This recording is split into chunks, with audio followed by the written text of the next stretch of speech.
Welcome to The Explainer. I am absolutely thrilled you're here with us. Today, we're taking a really close, structured look at something we all constantly chase, but honestly, so rarely feel like we've actually caught. I'm talking about happiness. You know, if you look at the world around us, it's like we're basically handed a map the second we're born. The instructions are pretty rigid. Go to school, get the right job, buy the house, maybe get a golden retriever. We're given this heavy set of rules that supposedly lead straight to a fulfilled life. But what if that map is literally leading us to the exact wrong destination? What if the place we've been marching toward for all these years isn't actually where joy lives? Well, today we are going to unpack a truly brilliant piece of modern philosophy that challenges basically everything we've been taught about fulfillment. We're going to look at the journey inward. Okay, let's dive into this. You're going to realize it one day. The source material starts right off the bat with this incredibly powerful declaration. Notice it doesn't say, you might figure it out, or, you could stumble upon it if you happen to get lucky. No, it says you are going to realize it one day. It speaks to this universal awakening. It's a moment of profound clarity that's just waiting for all of us further down the line. I mean, think about the implication here. Right now, maybe, we're all sort of living under an illusion. We're sleepwalking through these societal norms, just assuming we know what we're doing simply because everyone else is doing the exact same thing. But this opening thought, it completely kicks off a paradigm shift. It tells us for sure that an awakening is inevitable. So, what exactly are we waking up from?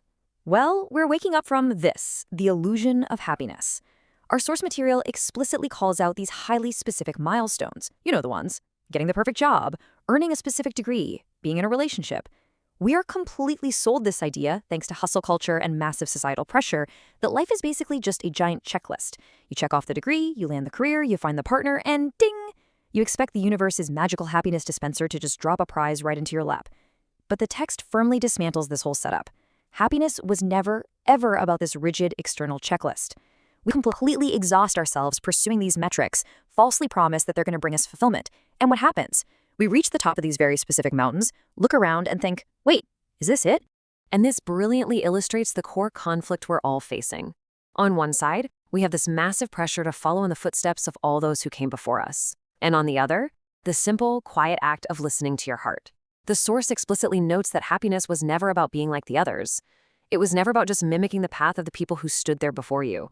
And really, this is the turning point for us in this explainer. You can literally just let go of that heavy, monumental pressure to conform. It's such a liberating shift in perspective, isn't it? When we finally realize that happiness isn't some pre-paved road we just have to trudge down, it becomes something fluid. It becomes something warm and deeply personal. It was just never about conforming to the ghosts of the past. So, if it isn't the job, or the degree, or the relationship, or the historical path of everybody else, what is it? Well, the text redefines it completely. It says happiness is the discovery, the hope, and learning how to live with yourself. Just notice how intimate and soft that definition is. It completely steps away from all those societal myths of achievement and status and dominating your field. Instead, it points toward the beautiful and, yes, sometimes totally messy, process of becoming.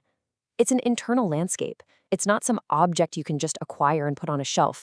It's a state of active, continuous engagement with your own existence.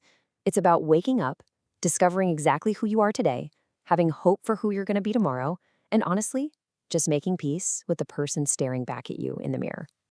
Let's move to and see how this builds into a really actionable internal process. Step 1, discovery. You literally have to be curious about your own mind and your own desires, completely independent of what anyone else wants for you. Step 2, hope. Now, we're not talking about toxic positivity or blind optimism here, but a really profound belief in your own capacity to grow and find peace. And step 3, listening to your heart, and, as the text so beautifully adds, following it wherever it chooses to go. Man, that is a wildly liberating concept. Wherever it chooses to go. Not where your parents want it to go, not where your boss tells you it should go, but where it chooses. It acts as this incredibly gentle, inward-facing compass. The source material really distills everything down to this one incredible line. Happiness was always about being kinder to yourself. I mean, just think for a second about how incredibly harsh we are to ourselves in our own minds.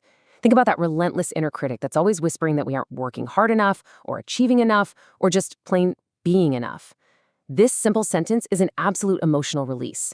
It strips away all those hyper-complex strategies for success and self-optimization that we're constantly being sold, and it just replaces the whole shebang with a plea for basic, fundamental self-compassion. Seriously, if you take nothing else away from this explainer today, let it be this exact idea. You absolutely cannot hate yourself into a happy life. Which brings us to the reality of inner joy, perfectly laid out in 3 grounding principles directly from our source. First up, embracing the person you are becoming.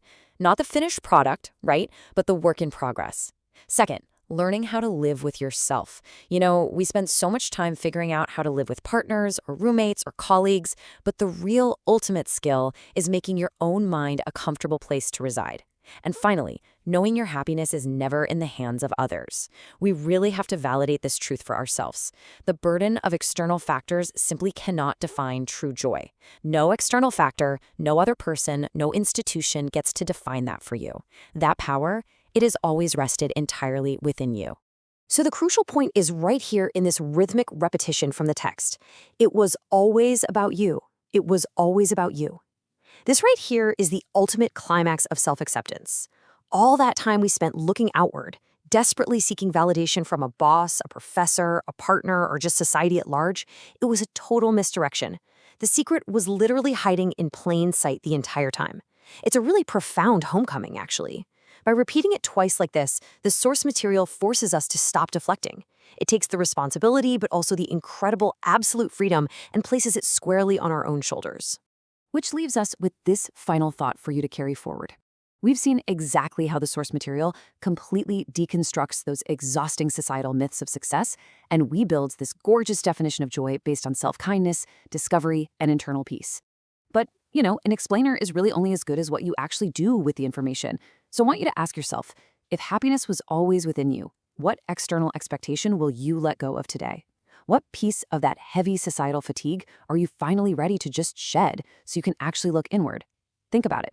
Thank you so much for joining me, and I'll see you in the next explainer.